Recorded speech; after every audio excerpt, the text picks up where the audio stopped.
What's going on, everyone? So, I want to talk about Julian Champagnie because he has been incredibly impressive for the San Antonio Spurs. Talked about him in the offseason. I talked about him kind of early in the season. But now that we got, quarter of the season out of the way, it's kind of like, okay, well, let's evaluate him a little more. Let's see. Because, look, in preseason, the guy was legit, right? I mean, the guy was shooting an insane percentage from three, locking down. He was looking like a legit 3-and-D wing. Right? And then it was like, okay, but look, he's had his moments, but he's been very inconsistent. He just hasn't been that guy that the Spurs can rely on. Kind of felt like this was kind of his last chance this year to kind of figure and work it out. What was he going to do? Okay, it's preseason. Is this just a fluke? Is he actually going to be able to pull this out? Like, what's going to happen here? And then, lo and behold, we get to the regular season, and the guy's doing exactly what you wanted him to do in preseason. And look, Spurs are winning. They're cruising, they're doing some noise, and Champagnie has been a big part of it, right? Julian Champagnie deserves to be in this starting unit, in my opinion. There's a lot of talks of like, okay, the Spurs, like what are they going to do as far as, kind of the starting unit goes, right?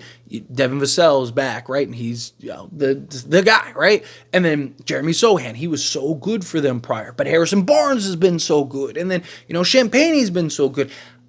Don't fix what ain't broke. Right, you're winning games.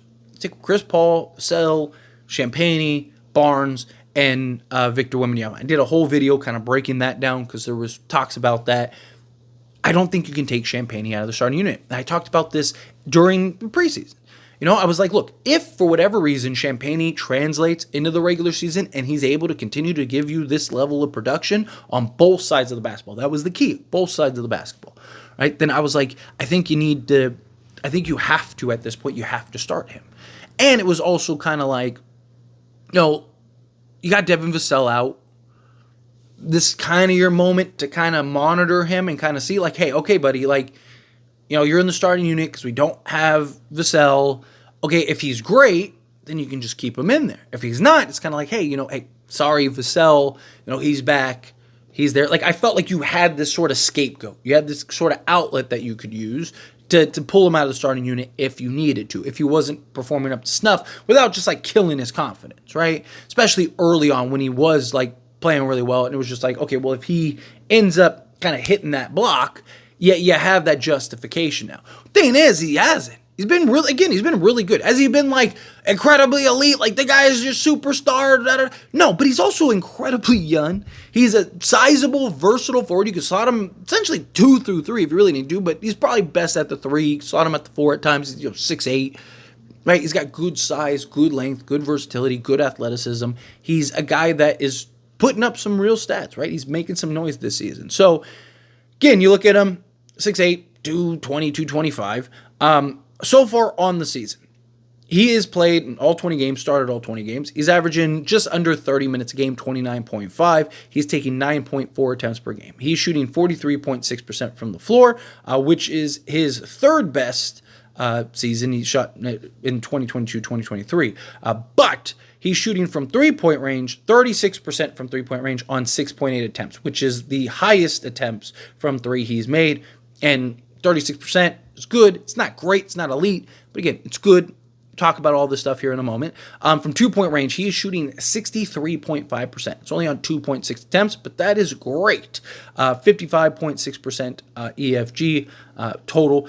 He's shooting just under 90% from the foul line on 1.5 attempts. He's also giving you 5.3 rebounds. He's giving you 1.7 assists, a full steal. We'll round up because it's 0.7, but a block, along with 12 points per game.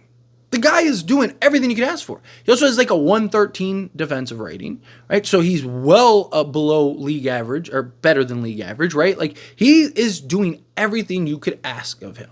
Everything you can want from the guy. The guy on any night could just go off, give you 20 plus, right? He's 23 years old. 23 years old. Like there's still, like, you don't think he's going to get better? You don't think he's going to improve? You don't think that he's going to really start taking some strides? He has emerged as like a legitimate 3-and-D guy for this Spurs team.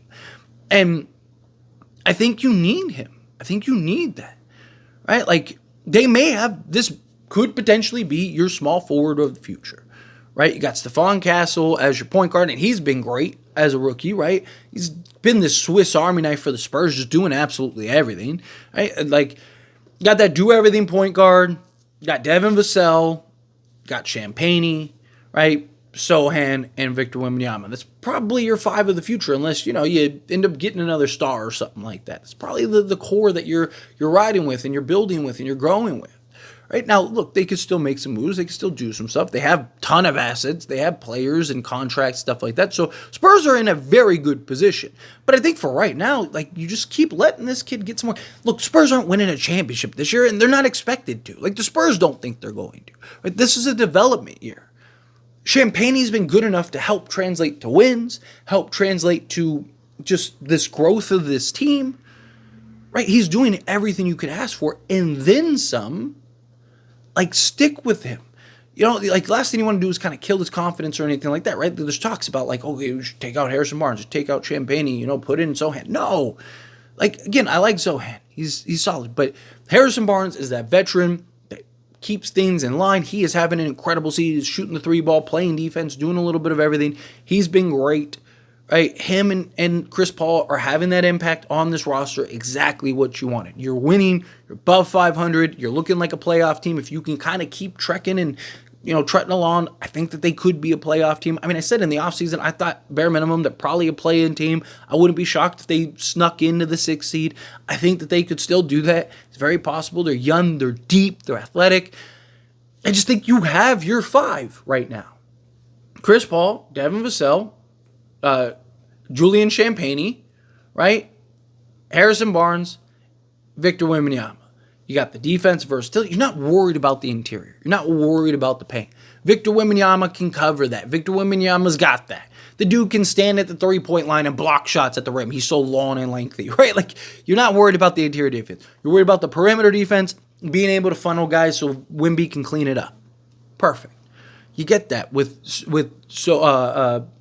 Barnes and Champagnie. To me, it's a no-brainer. Like, why wouldn't you keep that guy? He's shooting well. He's, at any moment, can just light it up. He's a guy that is he's been one of your better defensive guys. His versatility with his size and his length, essentially can defend 1 through 4. On some nights, even kind of hold his own against the 5 if he switched on him.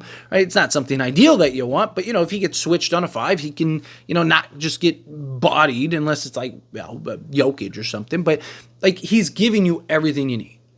He is 23 years old. He's a guy that, again, you may have found that piece for the future.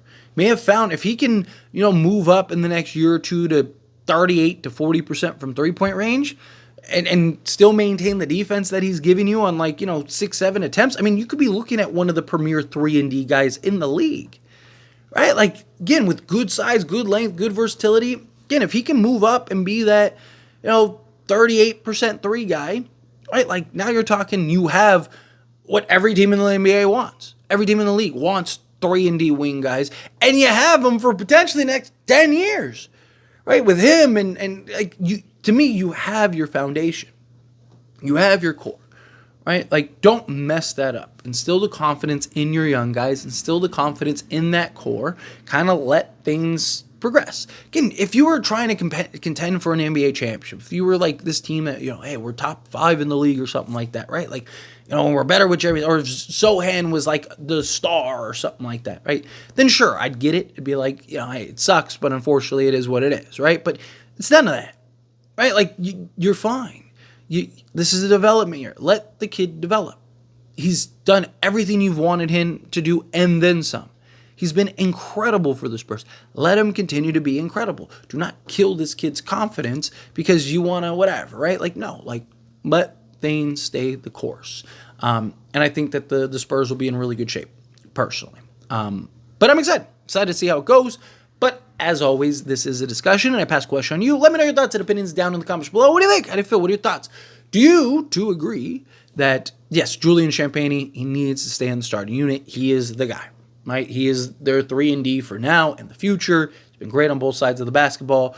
Do you think, like, no, like, hey, look, he's doing great. He's having a great season, but he can be great off the bench, right? Like, again, every time I talk about, like, Jeremy Sohan, I get these, like, 2 camps. I get people that are like, Jeremy Sohan's the future. He's the guy. He needs to be alongside, Wemby at all costs. And then I get the guys that are like, he's terrible. Get this guy off my team. Trade him for a bag of chips.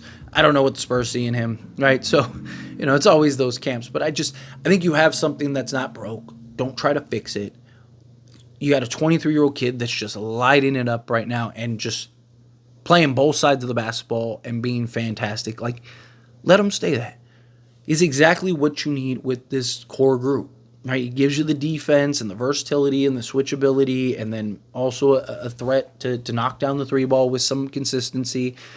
Right, like, and he's a guy that, again, can go off and give you 20, 25 on any given night. Right, that's what I want to continue to see from him, and he's doing that alongside Wemby and Castle and Vassell and Johnson and Chris Paul and Barnes and all that. Right, like that to me, that has and gives you some real value there, but. Again, however you feel, whatever your thoughts are, either way, I'd love to hear it, so let me know down in the comments below. That being said, if you haven't liked this video, hit that like button. Helps me a lot. Helps me enjoy these types of videos, and I truly appreciate it. Not subscribe to the channel, hit that subscribe button, turn on the bell notifications. Appreciate y'all. See you in the next one. Thank you.